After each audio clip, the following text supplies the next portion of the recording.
Fonction de plusieurs variables. B est la base canonique de E égale Rn. F est une fonction de E vers F avec ses composantes Fk. A appartient à l'ouvert U.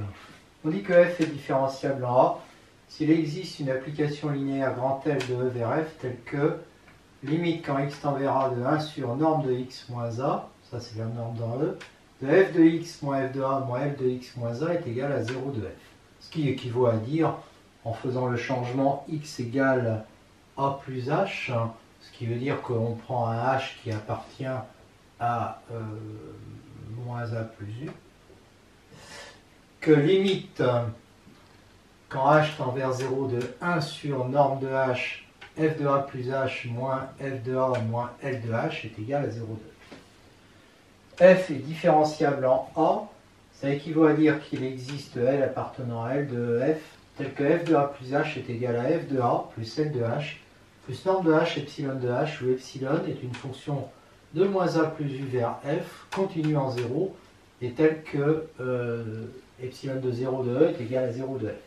Donc dans ce sens-là, quand on suppose f différenciable en A, eh bien, si on pose ça pour h différent de 0, et epsilon de 0 est égal à 0 de f, on a évidemment, le epsilon, il est là, donc sa limite est égale à 0 de f, et puis en plus, on a bien ça, pour h différent de 0, on a bien ça, qui est vrai pour h différent de 0, mais qui est vrai aussi pour h égale 0, puisque f de a est égal à f de a.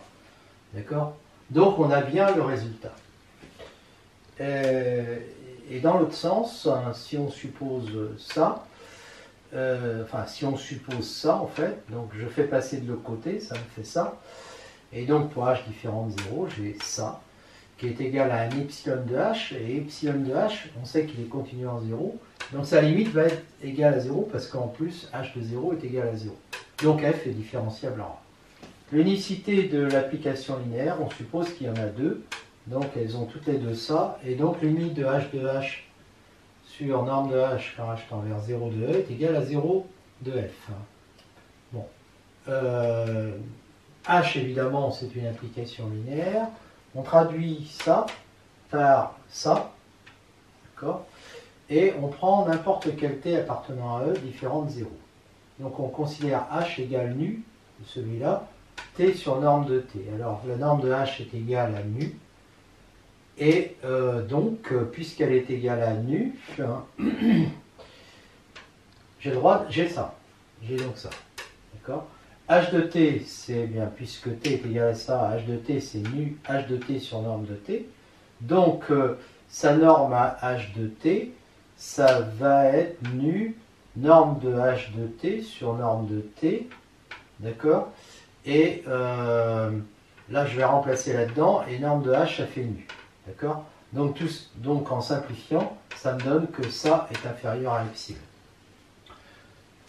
Et ça j'ai pris epsilon quelconque, hein, et j'ai pris t différent de 0 quelconque, donc le sup de norme de h de t sur norme de t quand t est différent de 0, est inférieur à epsilon, quel que soit epsilon positif. Donc ça veut dire que norme de h, parce que ça c'est la définition de norme de h, est égale à 0, donc h égale 0, donc L est égale à M, d'où l'unicité.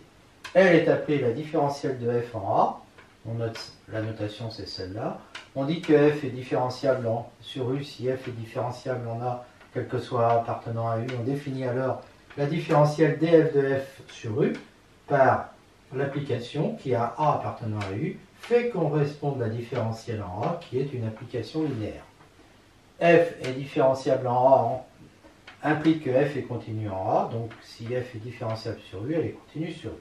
Démonstration, c'est immédiat en fait, parce qu'on a ça, d'accord, qui est continu en A, on a tout ça, j'insiste pas, L appartient à L de f d'une application linéaire, donc elle est continue, puisqu'on a une dimension finie, donc limite de L de h quand h tend vers 0 de e égale L de 0 de e égale 0 de f, par ailleurs, quand h tend vers 0, ça tend vers 0, ça aussi, et donc tout ça, ça tend vers 0, et donc limite de f de a plus h, quand h tend vers 0 de e est égal à f de a, donc f est continu en A.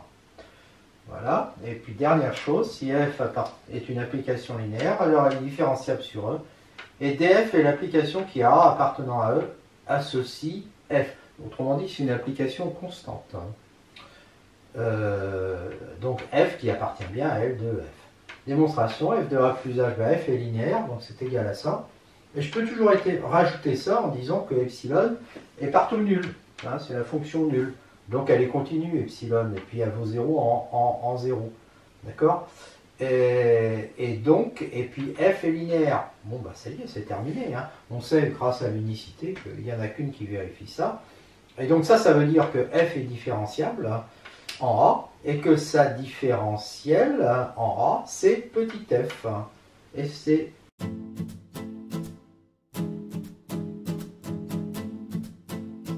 Toute application L linéaire petit f de E égale Rn vers f est différenciable. Si A est égal à 1 jusqu'à n, alors df en A, donc la différentielle en A, et l'application qui a x appartenant à Rn associe la somme de k égale 1 à n de xk fois le produit des AI pour i différentes de k. Donc ça, c'est un produit au total qui contient n termes. Et donc, c'est une somme de n termes, et dans chaque terme, il y a un xk. F de, et là, c'est l'élément qui ne contient que des 1. Si f est bilinéaire, ça nous donne pour dfa, x1 a2 plus a2 x2 f de 1. Et si f est trilinéaire, ça nous donne ça. Alors justement, on va d'abord voir le cas trilinéaire qui nous aidera à comprendre comment ça se passe dans le cas général. f de a plus x, c'est ça. Donc j'applique la linéarité et j'obtiens 8 termes. Et si je considère, donc c'est 8 termes de cette forme bien sûr, si je considère ça, en sortant le u, puis le v, puis le w, j'obtiens ça. Donc j'obtiens que f de a plus x est égal à f de a, c'est lui, plus L de x, donc L de x, je l'ai mis ici, c'est ceux où il n'y a qu'un x en fait. D'accord ? Et puis tous les autres, que j'appelle alpha x, et donc tous les autres, il y a au moins 2x, il y en a même parfois 3. Là, il y a 4 termes. Soit epsilon, la fonction de vers r, qui à x associe alpha de x, donc c'est ça, hein, sur norme de x, si x est différent de 0, et alpha de 0 égale 0. Donc comme ça, elle est bien définie sur E. On prend x est égal, c'est la norme du sup. Donc norme de alpha x, ça va être inférieur ou égal, là je prends toutes les valeurs absolues, d'accord, et je multiplie par ça. Mais, si je prends, chaque xk est en valeur absolue inférieure ou égale à la norme de x. Donc je vais pouvoir écrire ça. Là il y a norme de x au carré, là aussi, partout, et là même au cube. Okay. Alors pour epsilon, il faut diviser par norme de x. Donc, je vais obtenir ça. Sauf que j'ai oublié le f de 1, 1. Je vais le rajouter. F de 1, 1, 1 en valeur absolue. Et donc tout ça, ça tend vers 0 quand x tend vers 0. On a donc f de a plus x égale f de a plus L de x plus norme de x epsilon de x avec L qui est linéaire. Alors ça, je n'ai pas insisté tout à l'heure, mais c'est évident que L est linéaire hein, en x par rapport aux x. Hein. Et plus donc norme de x epsilon de x, où L est linéaire, et limite d'epsilon de x quand x tend vers 0 est égal à 0. C'est-à-dire que epsilon est continu en 0. Donc f est différenciable en A et dfa est égal à f. Le cas général, bah, c'est pareil, c'est-à-dire qu'on va développer, et donc on va avoir 3 termes comme ça. Le terme L de x, il va contenir un produit de n termes avec un seul xk. Et donc les autres, ce n'est pas des xk, c'est des AI. D'accord ? Et puis le alpha x, bah, là comme là, il y a n termes, et puis que là, il y a un terme, on va enlever aux 2 puissance n termes, hein, donc il va y avoir alpha x va être une somme de 2 puissance n, moins 1, moins n termes. Ils vont être de la forme lambda égale, enfin lambda f de 1, 1, 1, non, je vais mettre plutôt lambda, voilà. Où lambda, c'est quoi? Ben, c'est un produit des xi, mais il faut qu'il y en ait au moins 2, fois un produit de aj, f de 1 à 1. Donc, les i et les j, il ne faut pas qu'ils soient égaux, bien sûr, il ne faut pas qu'ils se répètent. Donc, i et j réalisent une partition de 1n, et p, qui est le cardinal de i, est supérieur ou égal à 2. Cardinal de i est supérieur ou égal à 2. Voilà, c'est-à-dire qu'il y a au moins 2 xi.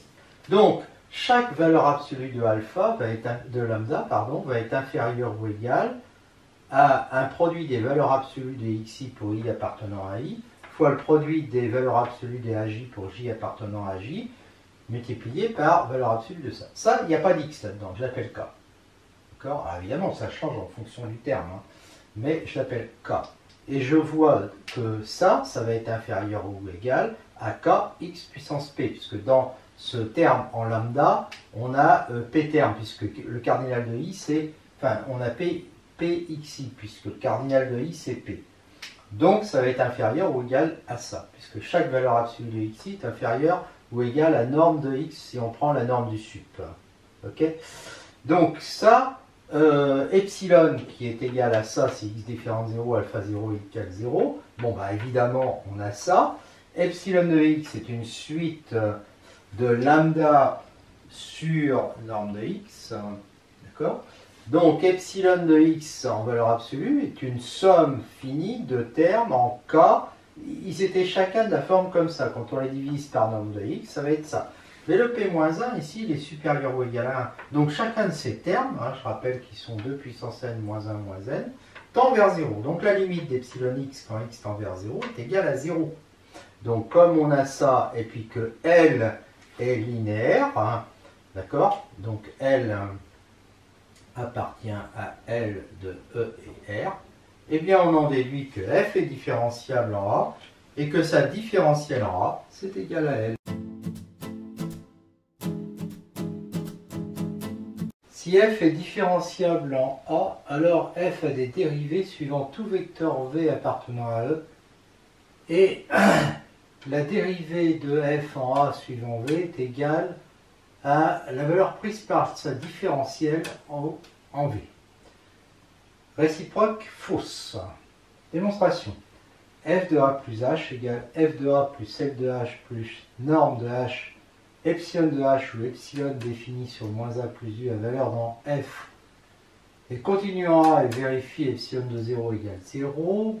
Il existe une boule de centre A incluant U qui est ouvert, soit V appartenant à E, V différent de 0, et valeur absolue de T, un nombre réel, donc inférieur à R sur norme de V, puisque V est différent de 0. Considère H égale TV, norme de H est donc inférieure, est égale à norme, est égale à valeur absolue de T, norme de V. Donc ça nous fait, ça fait qu'elle est inférieure à R. Voilà. Et donc A plus H appartient à U, et F de A plus TV est égal, oui, alors A plus H c'est A plus TV, hein, est égal à F de A plus L en TV, ben, comme L est linéaire, ça fait T L de V, plus norme de H, donc on a dit que norme de H était valeur absolue de T, norme de V, epsilon de TV. Pour T différent de 0, F de A plus TV moins F de A sur T moins L de V, enfin est égal à L de V plus ça. Bon, ça c'est égal à plus ou moins 1, et ça tend vers 0, donc tout ça, ça tend vers L de V. Et donc si je fais L de V de l'autre, oui, ça tend vers L de V. Et si V est égal à 0, bah si V est égal à 0, ça fait 0 sur T, donc ça fait 0. Et 0, c'est L de 0. Donc en fait, quel que soit V appartenant à E, la limite de F de A plus TV moins F de A sur T quand T tend vers 0 est égale à L de V. Et donc ça veut dire que ça veut dire qu'on a cette égalité. Voilà. C'est-à-dire que la dérivée de f en a suivant v est égale à L de v. Et c'est bien ce qu'on voulait démontrer. La réciproque est fausse. On prend cet exemple-là de la fonction de R2 vers R qui à xy fait correspondre y2 sur x. Si x est différent de 0, 0 si x égale 0, et on se place en a égale 0, 0. Soit v égale xy appartenant à R2, t appartenant à R, donc tv égale tx, ty. F de a plus tv. Alors, f de a, f de a c'est 0 parce que a est égal à 0, 0, donc son x est égal à 0. F de a plus tv, a plus tv, ça va faire ça. Donc, si tx, là je prends t différent de 0. Si x est différent de 0, ça va me faire donc x2 sur y, t2 y2 sur ça, sur tx, que je divise par t, donc ça fait bien ça, et ça fait donc y2 sur x, si x est différent de 0, et sinon, ça fait 0. Donc, f a une dérivée en a, parce que ça, c'est constant, ça tend vers ça, puis ça pareil, suivant tout vecteur v égale xy de R2, et cette dérivée est égale à y2 sur x si x est différent de 0, y est 0 sinon. D'accord? Voilà. Donc maintenant, si je prends un vecteur un égal à 1 sur n2, 1 sur n, il tend vers 0, c'est-à-dire a quand n tend vers plus l'infini, et f de un est égal à x, comme le x n'est pas nul, ça fait y2, donc ça fait 1 sur n2 divisé par x, 1 sur n2, donc ça fait, je suis ici, donc ça fait 1, et donc la limite de f de un, quand il tend vers plus l'infini, est égal à 1, donc 1, c'est pas f de a qui lui est égal à 0. Donc f n'est pas continu en a égale 0, 0, donc pas différenciable en a, sinon elle serait continue. Propriété, si f de l'ouvert u de e vers f est différenciable en a, alors elle a des dérivées partielles premières, et la différentielle en a, c'est la fonction qui a x à ceci, somme de 1 à n des xk, des ronds f sur des ronds xk de a. Démonstration, f est différenciable en a, donc elle admet des dérivées suivant n'importe quel vecteur, en particulier suivant ek, qui va être égal à dfa de ek. Mais dès la dérivée de f suivant ek, on sait que c'est des ronds xk en f de a. Des ronds f sur des ronds xk en a. Donc ça veut dire que dfa de ek est égal à des ronds xk, enfin des ronds f sur des ronds xk en a. Alors, des ronds f, df, la différentielle de a, appliquée au vecteur x égale x1, x2 jusqu'à xn, ça va me faire quoi? Ça veut dire que je l'applique à ce vecteur-là. D'accord? Et comme elle est linéaire, ça veut dire somme des xk, dfa de ek. Et dfa de ek, c'est des ronds f sur des ronds xk de a, d'après ce que j'ai démontré là. Donc, voilà, j'obtiens bien le résultat. Donc, quand on est différenciable, il y a des dérivées partielles, mais la réciproque est fausse. Et là, je reprends cet exemple-là, avec a égale 0. Et là, dans R2, je prends E1, je prends la base canonique. df a suivant E1, ça fait quoi? E1, son x n'est pas égal à 0, donc ça va faire y2 sur x, donc ça fait 0 carré sur 1, ça fait 0. Et par contre, lui, il est égal à 0, donc ça fait 0. Parce que j'avais vu qu'il y avait des dérivées suivant tous les vecteurs. Donc il y en a suivant E1 et suivant E2, et j'applique cette règle-là. D'accord? Donc, des ronds f sur des ronds x1 de a et des ronds f sur des ronds x2 de a existent. Ils sont tous les deux égaux à 0. Mais f n'est pas différenciable en a. On l'a vu tout à l'heure, f n'était pas différentiable en a parce qu'elle n'était pas continue en a. Donc, quand il y a des dérivées partielles en A, ça ne veut pas dire que f est différentiable en A.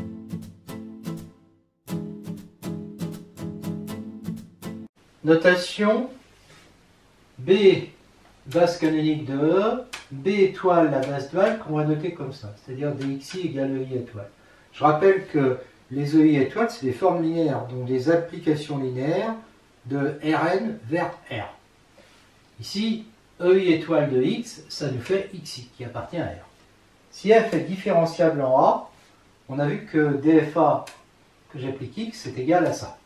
Donc, je peux écrire que dfa de x, c'est somme de 1n de dxk de x multiplié par ce vecteur-là. Donc dfa est égal à la somme de 1n de dxk d rond f sur d rond xk de A. Mais sauf qu'on préfère l'écrire autrement. Ça, il faut bien comprendre que c'est un vecteur de f.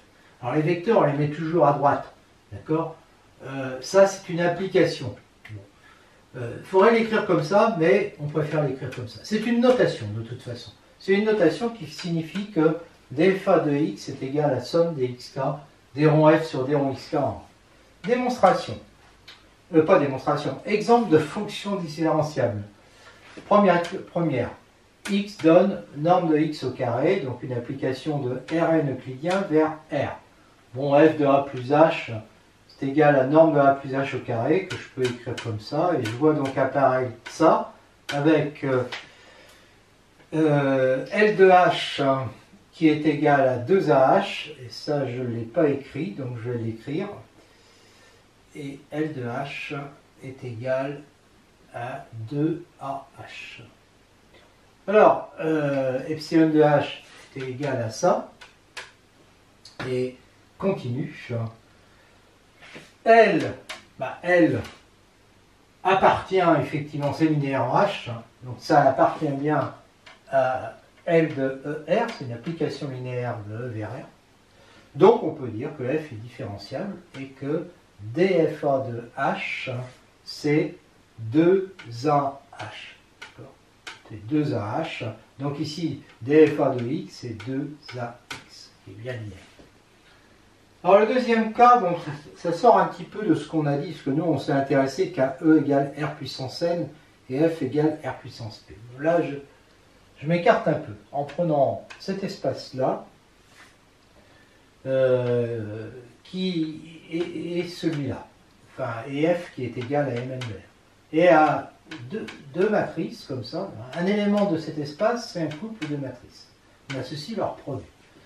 Bon, c'est évidemment bilinéaire, et donc on s'attend à ce que ça va être différenciable. On va le vérifier en prenant pour définition de la différenciabilité ici, la même que celle qu'on a sur R puissance n. Si je prends x égale AB appartenant à E, h égale UV appartenant à E, je m'intéresse à f de x plus h, donc à ça, qui me donne ça. Ça, c'est linéaire en x égale UV. C'est-à-dire que si je remplace x par lambda UV, donc je vais avoir du lambda U, lambda V, bah, L de H va être remplacé par lambda L de H. Puis si je remplace UV par UV plus U', V', hein, eh bien, je vais avoir A facteur de V plus V' plus U plus U B, et donc je vais avoir L de H plus L de H', c'est facile à vérifier. Donc c'est bilinéaire. On choisit, non c'est linéaire, pardon. On choisit comme norme sur N de H égale sup des normes, alors ça c'est les normes qu'il y a sur Mn de R. D'accord ? Et on a donc norme de celui-là divisé par n de h, qui est inférieur ou égal à norme de u fois norme de v, hein, ça c'est le produit de matrice avec la norme des sup, hein, donc ça vérifie ça, sur n de h, mais comme norme de v est inférieure ou égale à norme de h, on obtient ça, pour h différent de 0. Donc, la limite de f de x plus h moins f de a, alors, parce que ça c'est f de a, moins l de h, ça va être la limite de la norme de, ça va être la limite de uv sur norme de h. D'accord? Mais comme norme de uv sur norme de h est inférieure ou égale à norme de u, et que ça tend vers 0 quand h tend vers 0, donc je vais avoir ce truc-là divisé par n de h, qui tend vers 0, 0 de f. Donc, la limite de ça est égale à 0 de f, ce qui veut dire que f est différenciable en x égale à b, et que sa différentielle en h, alors pour h égale uv, est égale à av plus u. K n égale 1, u ouvert de r, et on a une fonction vectorielle, destination de r puissance p. Eh bien, f est différenciable en a, appartenant à l'ouvert u de r, si et seulement si f est dérivable en a. Et alors, dfa, la différentielle en a, c'est l'application de r vers f qui à x fait correspondre xf', vecteur ici. Et on a f' qui est égal à dfa en 1. C'est un vecteur de f, ça. Démonstration, donc supposons qu'elle est différenciable, on a donc ça. Et donc, on va avoir ça. D'accord? Et on va avoir ça.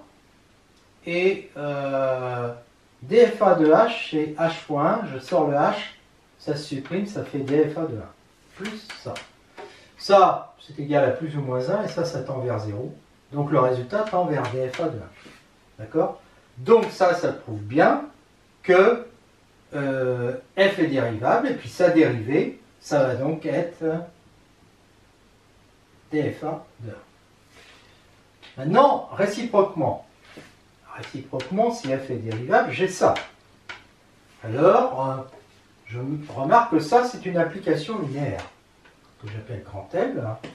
Et donc, comme ça tend vers 0, j'ai donc bien f différenciable en a.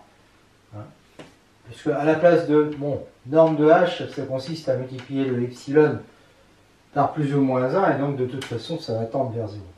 Donc f est différenciable en a, et dfa est égal à L, où L, c'est cette application. J'ai donc dfa de h qui est égal à hf', c'est ce qui ressort des deux choses. Et puis évidemment, quand je remplace h par 1, dfa de 1 est égal à f'. Donc les résultats qu'on devait démontrer.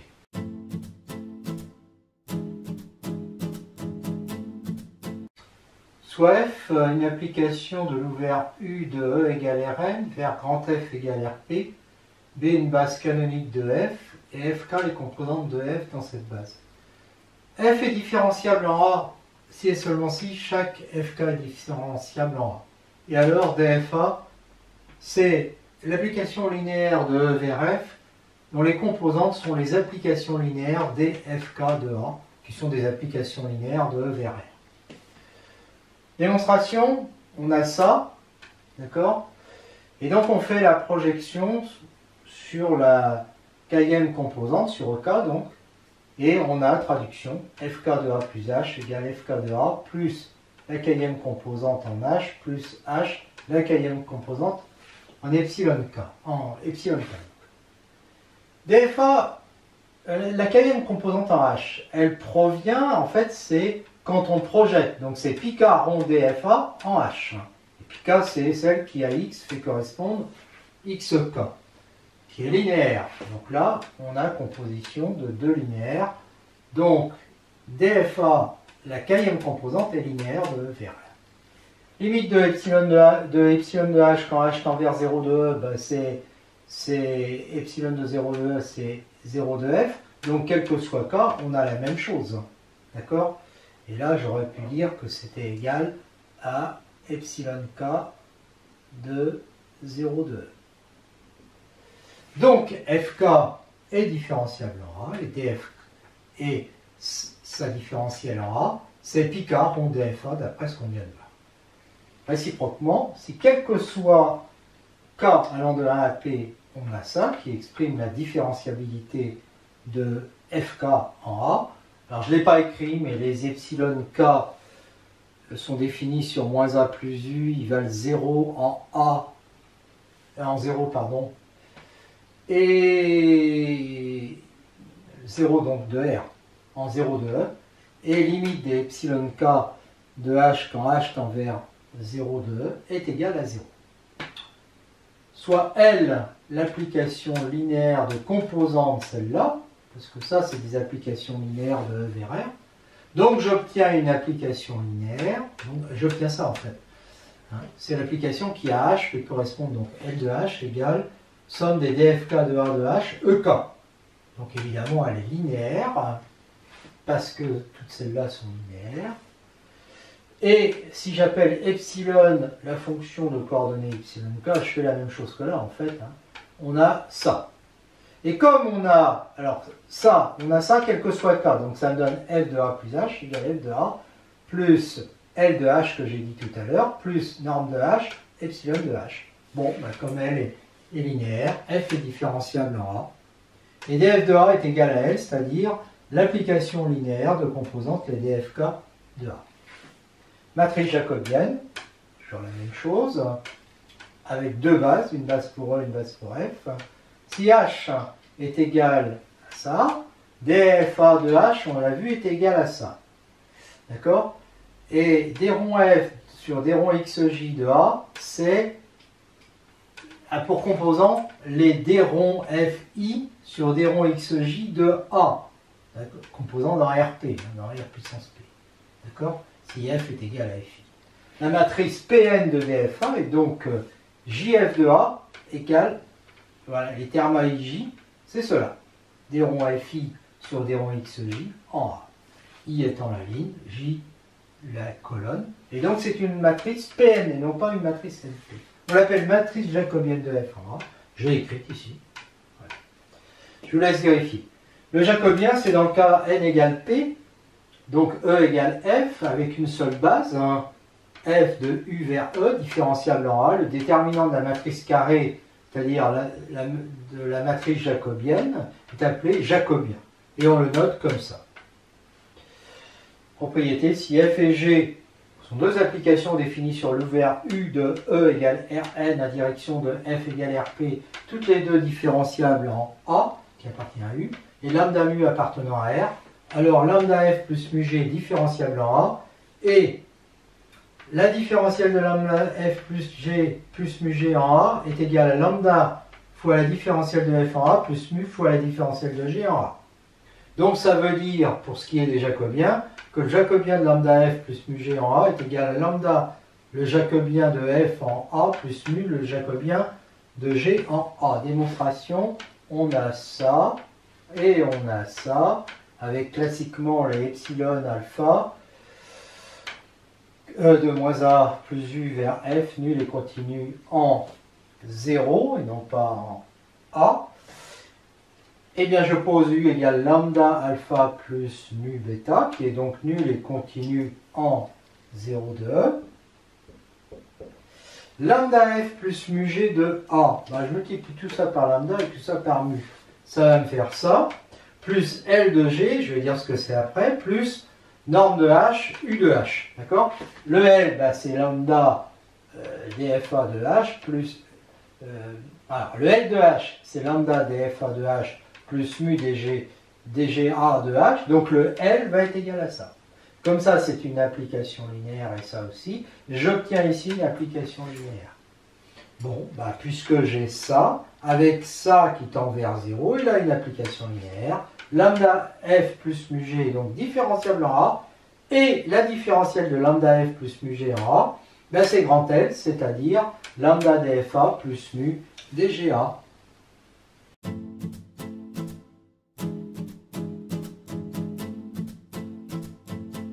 Fonction de classe C1, f définie sur l'ouvert U de E égale Rn, en direction de f égale Rp de classe C1, si f est différentiable sur U, et si la différentielle, qui est une fonction de E vers l'espace vectoriel des applications linéaires de E vers F, est continue sur U.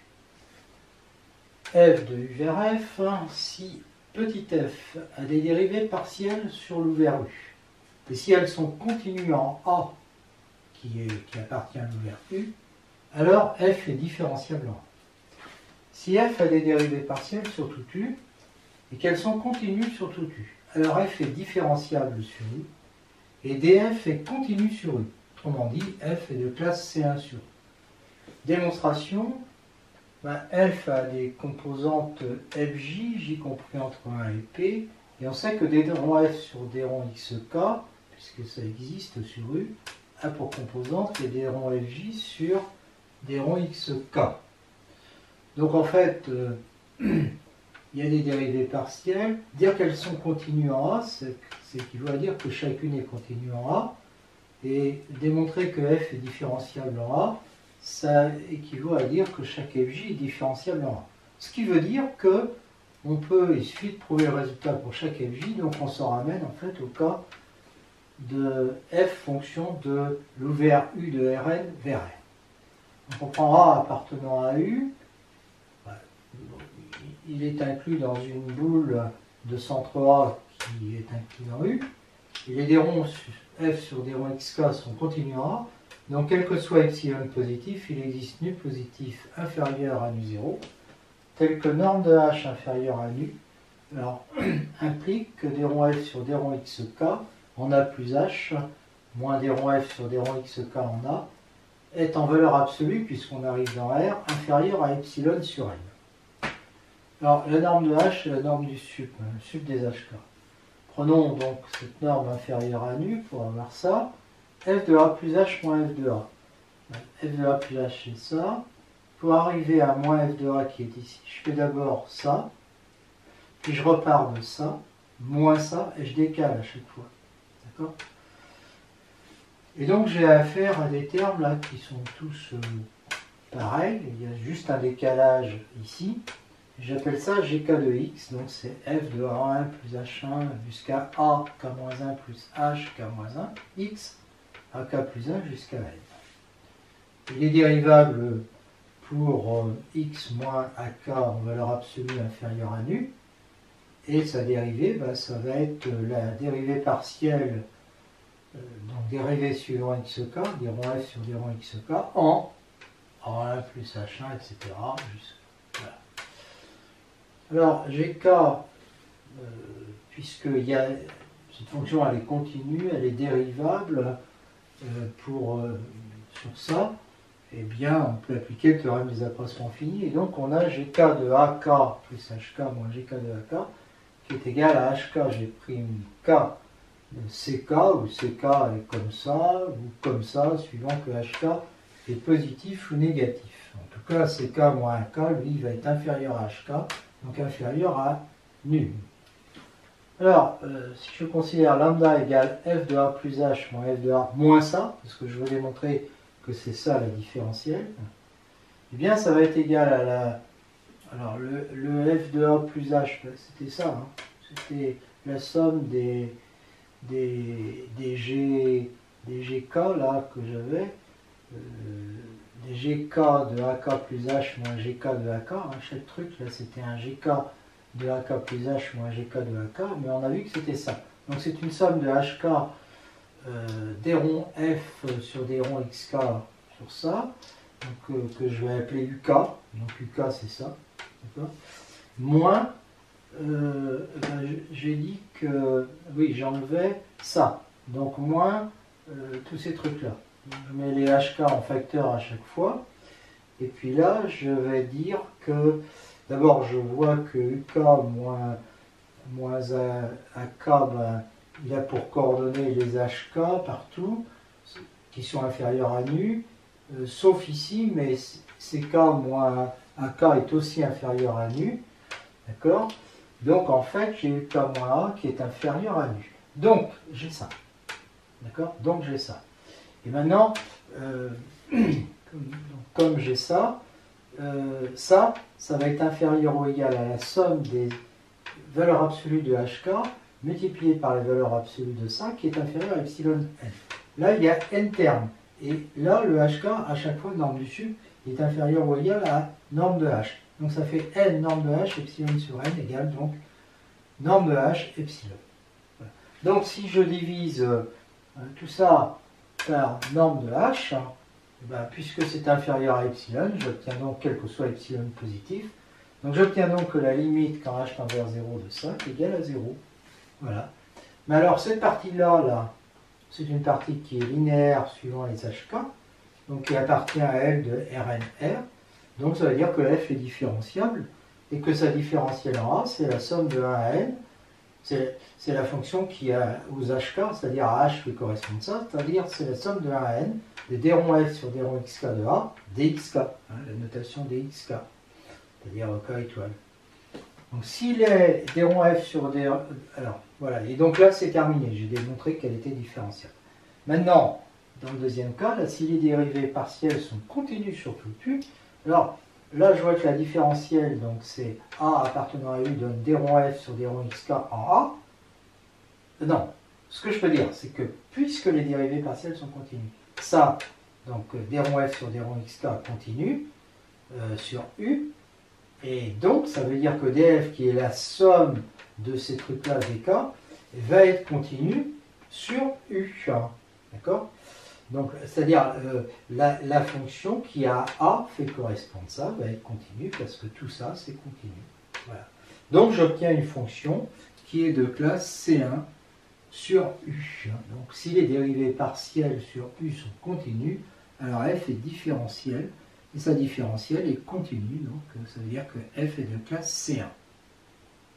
Réciproquement, si f est une application de l'ouvert U de E égale Rn vers f égale Rp de classe C1, on peut donner ses composantes fi, alors les dérivées partielles premières d rond f sur d rond xj sont continues sur U. Donc j, bien sûr, varie entre 1 et n. Démonstration, on sait qu'elles existent. Hein.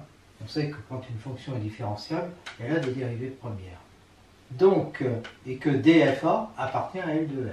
A pour matrice, ça, relativement aux bases BE, BF canoniques de E et de F. D rond FI sur D rond XJ, ça c'est le nom réel. D'accord? DFA est continu. Donc tous les coefficients de cette matrice vont être continus. Donc A appartenant à U donne D rond FI sur D rond XJ de A appartenant à R est continu. Donc, quel que soit J allant de 1 à n, l'application qui A appartient à U associe D rond F sur D rond XJ de A appartenant à F est continue parce que les coordonnées de ça, c'est ça. D'accord? I allant de 1 à P. Bon, bah c'est terminé. On a démontré que les dérivées partielles premières étaient continues.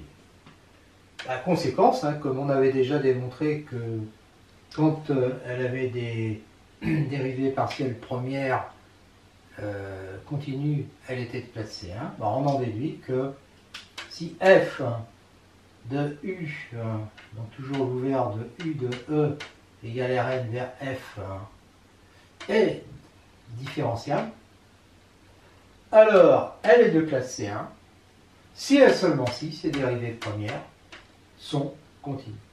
Là on vient de démontrer ce sens-là, et avant, on avait démontré l'autre sens.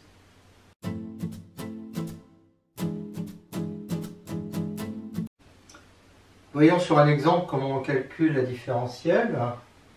On calcule les dérivées partielles. Si elles sont continues en A, on en déduit df de A. Si elles sont continues, c'est généralement le cas sur un ouvert U, eh bien, on a la différentielle sur U. Exemple. On prend cette fonction de R2 vers R2. Alors on peut observer, je l'ai fait qu'après, qu'elle est continue cette fonction parce que les deux composantes sont continues. La projection qui a xy fait correspondre x est continue parce que valeur absolue de x est inférieure ou égale à la norme de xy avec, en prenant norme de xy est égale à sup de valeur absolue de x, valeur absolue de y. Alors, les normes sont équivalentes de toute façon sur R2. Et de même pour l'autre. Et donc x de y, ben, c'est donc le produit de deux fonctions continues. Donc la première composante f1 de xy est continue. La deuxième composante, ben, c'est une combinaison linéaire de deux fonctions continues. Donc elle est continue. Donc f est continue sur R2, donc de classe C0 sur R2. Pour calculer les dérivées partielles, par rapport à x, d rond f1 sur d rond x, d rond f2 sur d rond x, bon, on bloque y. Et on dérive par rapport à x. On bloque y, on dérive par rapport à x, ça fait 2xy pour d rond f1 sur d rond x. Et d rond f2 sur d rond x, on bloque y, donc c'est une constante. Donc ici, ça fait 2. Et puis pour l'autre, ben, c'est pareil, par rapport à y, on bloque x et on dérive par rapport à y. Ça fait donc d rond f1 sur d rond y qui est égal à x2, d rond f2 sur d rond y qui est égal à moins 1. Les 4 sont continus. D'accord? Les 4 sont continus, donc f est différenciable sur R2. df1 de xy est égal à 2xy dx plus x2 dy. df2 de xy est égal à... Ah oui, parce que ça c'est d rond f1 sur d rond x dx plus d rond f1 sur d rond y dy. Là c'est pareil, c'est d rond f2 sur d rond x dx plus d rond f2 sur d rond y dy. Et donc ça fait ça. Donc si je calcule df de xy en hk, je l'applique à hk, et ben je remplace dx par h, dy par k. Et j'obtiens donc ça. La matrice jacobienne de f en xy, ben, je prends les composantes que j'ai calculées, d rond f1 sur d rond x, d rond f2, non, d rond f1 sur d rond y, d rond f2 sur d rond x, et d rond f2 sur d rond y. Si je lui applique ici le vecteur xy colonne, hk, pardon, je vais bien trouver 2xyh plus x2k, puis en bas 2h moins k. Voilà. Le jacobien, c'est le déterminant de cette matrice, il est égal à ça. Alors, on peut retrouver ce résultat en faisant le calcul direct. Quasiment, on ne le fera jamais parce que c'est très compliqué. Là, je peux le faire parce que les fonctions sont simples, mais sinon, c'est très simple. De calculer f de x plus h, y plus k. Il faut remplacer x par x plus h, y par y plus k. Donc, ça fait ça. Donc, si je développe, là, j'ai x2 plus 2xh plus h2 qui va être multiplié par y. Donc, x2y, 2xyh, et puis il doit y avoir du h2y quelque part. Voilà. Et puis multiplié par k, ça fait du x2k, du 2xhk et du h2k. Voilà. Et de l'autre côté, 2x moins y et 2h moins k. Alors, j'ai regroupé de façon à mettre ensemble tous les termes linéaires en hk. Et là, ça va me donner ma différentielle f de xy, parce que c'est linéaire en hk. Et là, je vais montrer que c'est de cette forme-là, avec epsilon qui tend vers 0. Donc la fonction epsilon, c'est celle de R2 vers R2 qui est à hk, ceci ça quand hk est différent de 0. 0 si hk est égal à 0. Donc, quand je calcule le module de la première composante, la valeur absolue, pardon, elle est inférieure ou égale à 2 valeurs absolues de x. Valeur absolue de h, mais lui, il est inférieur ou égal à la norme de hk, puisqu'on a pris la norme du sup. Valeur absolue de k, plus valeur absolue de h, fois valeur absolue de h qui est inférieure ou égale à ça, fois valeur absolue de y. Le tout sur ça. Je simplifie, ça me fait ça. Et quand h et k tendent vers 0, évidemment, ça tend vers 0. Donc la fonction est différenciable en xy. Ah oui, parce que, évidemment, pour f2, bah, c'est pareil. f2 est toujours... Enfin, la deuxième composante, je veux dire, elle est toujours nulle. Donc, elle tend vers 0.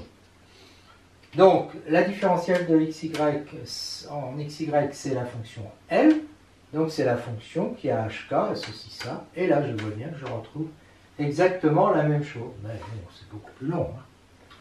Alors, au passage, on retrouve aussi, on constate que comme les composantes sont continues, bien sûr, ça implique que la matrice, que la fonction est différenciable et que sa différentielle est continue. Ça se voit facilement ici parce que cette matrice-là, ses composantes sont continues en xy. Donc df est continu sur R2, ce qui veut dire que f est de classe C1 sur R2.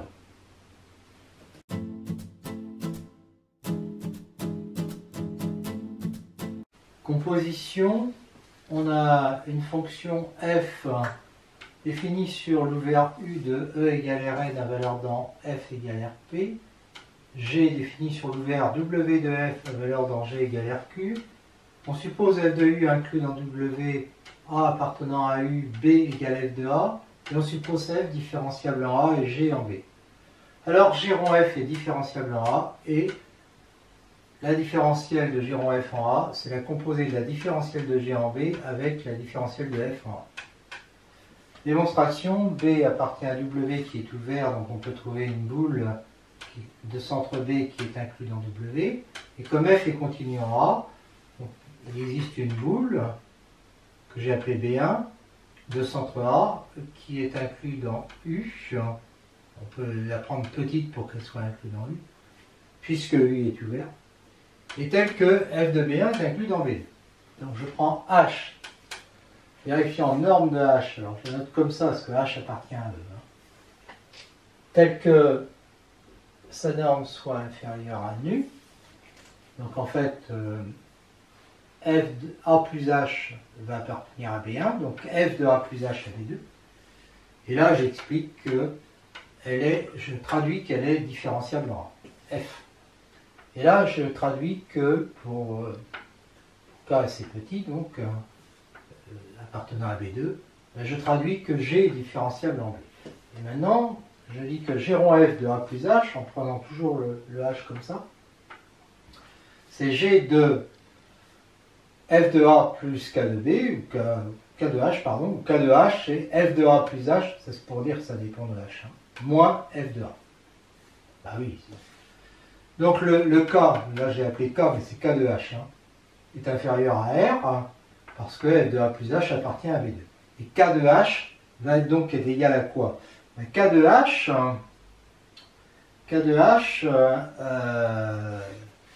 c'est en fait df de A en H. Alors pourquoi? Parce que c'est F de A plus H moins F de A. Donc c'est ça. C'est dFA en H plus norme de H, epsilon de H. Voilà. D'accord? Et G rond F de A plus H, c'est G de B. Ça c'est B, plus K de H. Donc c'est, j'utilise ça, c'est G de B, c'est-à-dire G rond F de A, plus DG de B en K de H, plus norme de K de H, c'est la norme sur F, ça, fois bêta de K de H. DG de B, DG de B, c'est DG de B en K de H, K de H c'est ça. C'est DG de B en ça, plus DG de B en ça, parce que DG de B est linéaire. Et donc je pourrais aussi sortir la norme. Ça fait norme de H, DG de B de epsilon. Donc ça fait DG de B rond DG de F de A en H, plus norme de H, DG de B en epsilon de H, car DG de B est linéaire. Donc, G rond F de A plus H est égal à G rond F de A plus ça, plus K de H, bêta K de H. Et donc, je vais dire que c'est égal à ça, et là, je vais prendre alpha de H en disant alpha de H, c'est égal à ces trucs-là qu'on divise par norme de H. Donc, ça me fait dg de V epsilon de H plus K de H sur norme de H, bêta de K de H pour H différent de 0. Et alpha de 0 de F égale à 0 de F. Alors, regardons la limite de K de H. Eh bien, c'est la limite de ça, df de A, c'est une application linéaire, donc continue. Quand H tend vers 0, ça tend donc vers 0. Et puis ça tend vers 0, et ça tend vers 0. Donc, cette limite-là, qui est égale à ça, donc est égale à 0 de F. Et puisque bêta est continue en 0, la limite de bêta de quelque chose qui tend vers 0 de F, donc quand H tend vers 0 de F, là ça va faire la même limite que ça fait donc 0 de G. Parce que bêta est continue, et que la limite de bêta de x quand x tend vers 0 de F est égale à bêta de 0 de F, c'est-à-dire 0 de G. Par ailleurs, la norme de ça, donc ça correspond, là je m'intéresse à ça, pour démontrer que ça tend vers 0 aussi. Parce que, alors, ça, K de H, sa norme, c'est inférieur ou égal à la norme de ça, plus la norme de ça. Mais la norme de ça, c'est inférieur ou égal à M1, norme de H. Alors là, il faut que j'explique ce que c'est que M1, j'ai oublié de le mettre, plus norme de H, norme de epsilon de H. Comme je divise par norme de H, ça fait, et puis donc fois la norme de ça, d'accord. Alors le M1 ici, d'accord, c'est M1 égale la norme de dFA, parce qu'il ne faut pas oublier qu'elle est linéaire, elle. Ça ne dépend pas de HL. D'accord? J'ai dit que ça, c'est en norme, c'est inférieur ou égal à M1, norme de H. Donc, je trouve ça. Ça tend vers 0, plus une constante, fois quelque chose qui tend vers 0. J'en déduis donc que la limite de ça, là j'enlève la norme, puisque sa norme tend vers 0, la limite de ça, c'est 0 de f, quand h tend vers 0 de f. Et enfin, à ça, il faut rajouter la limite de dgb en epsilon de h. Bah, epsilon de h tend vers 0 de f quand h tend vers 0 de f. Donc ça fait la limite de dg de b en x quand x tend vers 0 de f, ça fait donc dg db de 0 de f, c'est-à-dire 0 de g, car dgb est linéaire, donc continu. Donc en fait, la limite de alpha de h quand h tend vers 0, c'est ça tend vers 0, tout ça tend vers 0, donc c'est 0. 0 de g, c'est-à-dire alpha 0 de f.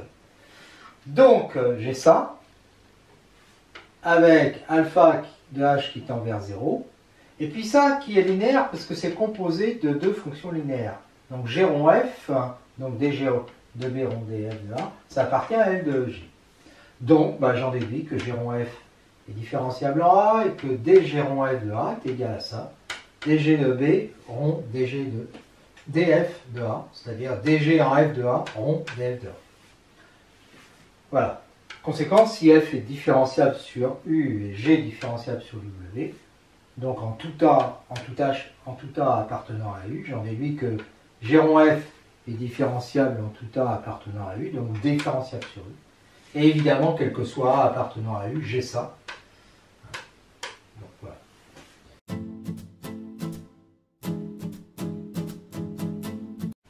Conséquence, si f est une fonction définie sur un ouvert u de e égale Rn à destination de f égale R puissance p, donc qui a x associé f de x différenciable en a appartenant à u, de composante fi dans une base df, g d'un ouvert w inclus dans f vers g égale rq, donc comme ça, différentiable en b égale f de a, tel que f de u est inclus dans w avec des composantes g. Alors remarquez que j'ai bien mis comme ça les composantes.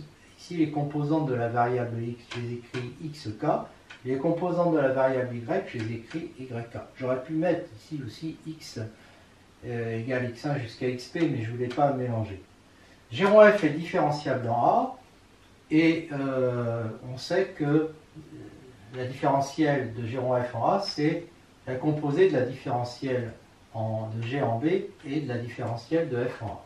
Donc, quand on passe à leur matrice, parce que ce sont des applications linéaires, on obtient que la matrice jacobienne de G rond f en A est égale au produit de la matrice jacobienne de G en B par la matrice jacobienne de f en A, dans les bases BE, BF, BG, de E et F. La matrice jacobienne de f en A, c'est ça, celle de G en B, c'est ça, et celle de G rond f en A, on part de E, on arrive dans G, ça va être ça. D'où je vois que ça, c'est égal à ça.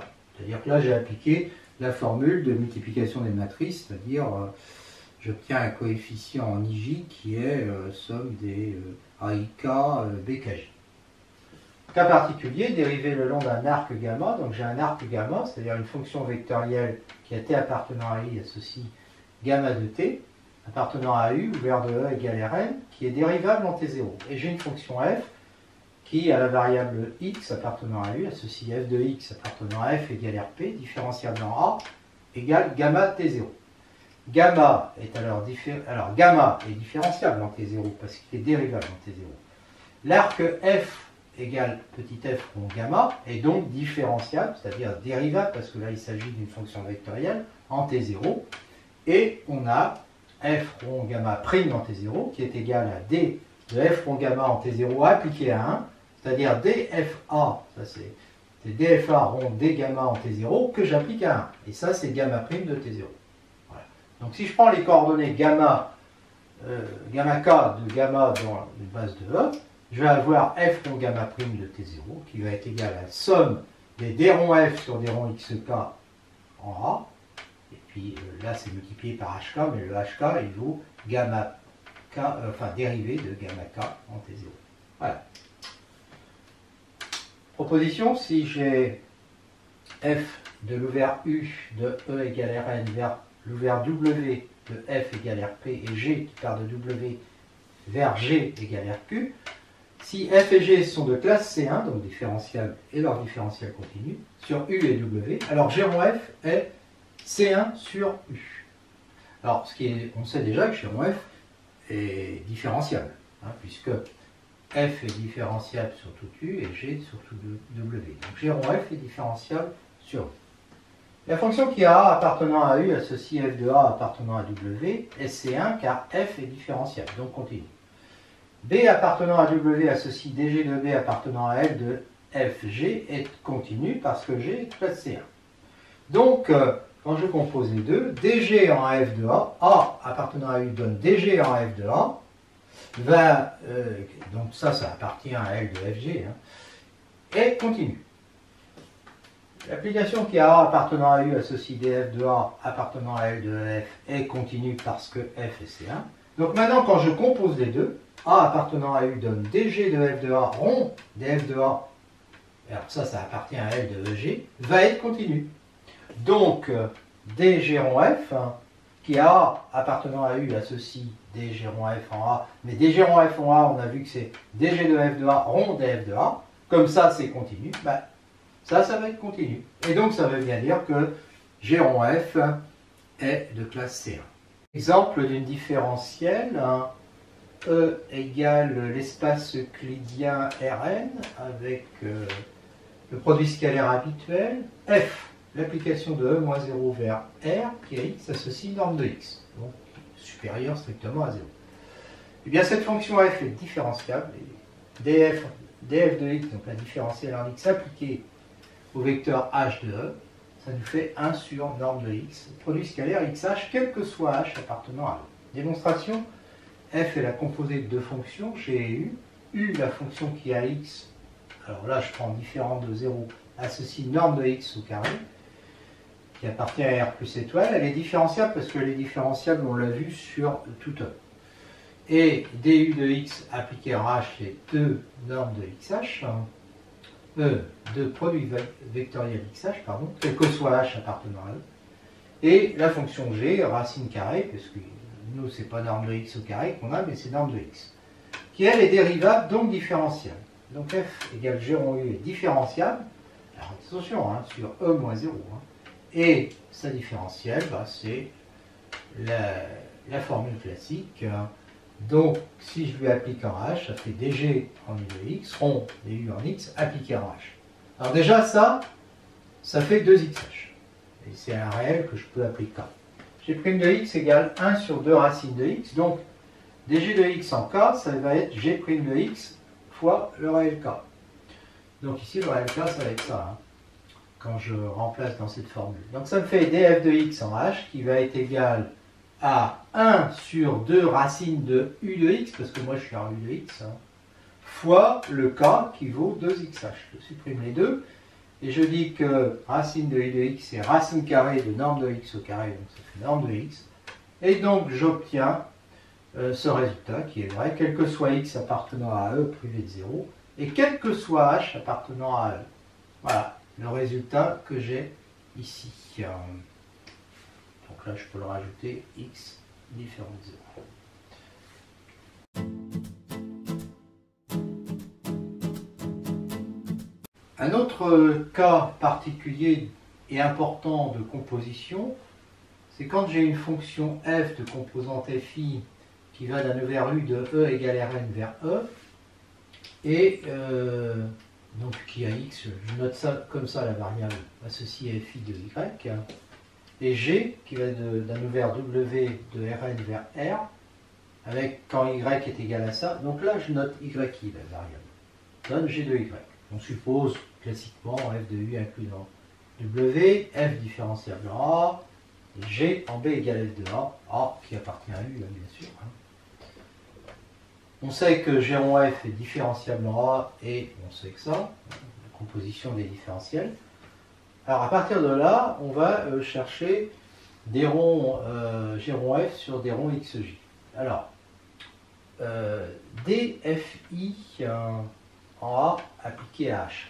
ça nous fait somme de j égale à n de d rond fi sur d rond xj en a, j, classique. Et dfa en h aura ses composantes là, d'accord, que j'appelle uk.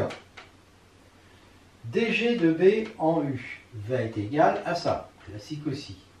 Alors maintenant, si je remplace u par ça, de composante ça, d'accord, alors que le u avant il avait pour composante uk, je vais obtenir que dg de b rond dg de a en h va être égal à la somme de k égale 1 à n des d rond g sur d rond yk en b fois ça. Je change les deux sommes, j'échange les deux sommes, et ça me fait ça. La composante en AJ, c'est ça. C'est donc D rond G rond F, parce que ça c'est D de G rond F.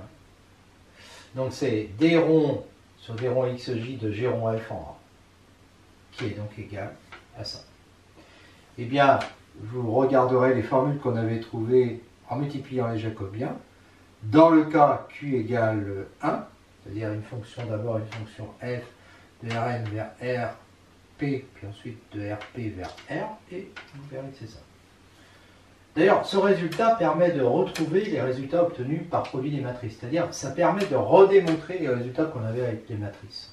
Quand on avait une fonction f comme ça de U inclus dans Rn vers W inclus dans Rp, et B égale f de A, W, une fonction G qui allait vers RQ, et puis les composantes FI et GI de F et de G. Alors, pourquoi? Parce que les composantes de G rond F sont les GI rond F. Et GI est une application de W dans R, donc on peut appliquer ça. D rond, la dérivée partielle de la composante I de G rond F par rapport à XJ, ça va être donc ça. D'accord? Et donc le jacobien de G rond F en A va être ça. Va être ça. Alors ça, donc en prenant évidemment tout ça, c'est compliqué comme jacobien à écrire. Hein. Pour I compris entre 1 et Q, et J compris entre 1 et N. Voilà. Un exemple d'utilisation de ça, Rθ appartenant à U égale 0 plus l'infini croix 0 de pi, pour que ce soit ouvert, inclus dans E égale R2, qui donne R cosinus θ, alors, ça c'est F, qui donne R cosinus θ, R sinus θ, appartenant à F égale R2, et j'ai une application de F de U vers R, qui est XY, fait correspondre G de XY. D'accord? Donc en fait, là, mes variables sont notées Rθ, au lieu de x1, x2, et là elles sont notées xy au lieu d'être y1, y2, c'est pareil. F est différenciable. Alors on suppose G différentiable. Alors F, lui, il est différentiable, parce que je peux calculer ses dérivées partielles en bloquant une variable, et en dérivant par rapport à l'autre, et je vois qu'elles sont toutes continues en Rθ. Donc, on sait que dans ce cas-là, f est différentiable. Donc après, j'applique les formes. Donc, G rond f est différentiable. Alors, G rond f, il faut bien voir que ça donne ça. C'est à Rθ, je fais correspondre ça. La dérivée de G rond f par rapport à R, j'applique cette formule. C'est d rond g par rapport à x, fois d rond f1 par rapport à... d rond f1, c'est ça. Par rapport à R, plus d rond g par rapport à y, la deuxième composante, fois... d rond f2 par rapport à R. Donc ça me donne quoi? Alors en fait, en pratique, on fait quoi? On a ça. Donc on veut dériver par rapport à R. Donc je dérive par rapport à R, ça fait cosinus θ, d rond g sur d rond x, plus, et là je dérive par rapport à R, sinus θ, d rond, alors ça c'est la deuxième composante, donc c'est d rond g sur d rond y. Mais en fait, j'ai appliqué cette formule-là. Et puis, pareil pour d rond g rond f par rapport à θ, en Rθ, ça va être, je dérive la première par rapport à x, et je multiplie par la dérivée par rapport à θ. Donc ça fait pas la dérivée par rapport à θ, ça fait moins R sinus θ. D'accord? Donc oui, j'applique la formule, donc ça fait ça. D'accord? Et ça me fait donc moins R sinus θ d rongé sur d rond x en Rθ cosinus θ, comme ici. Et puis ensuite, je recommence, je dérive l'autre.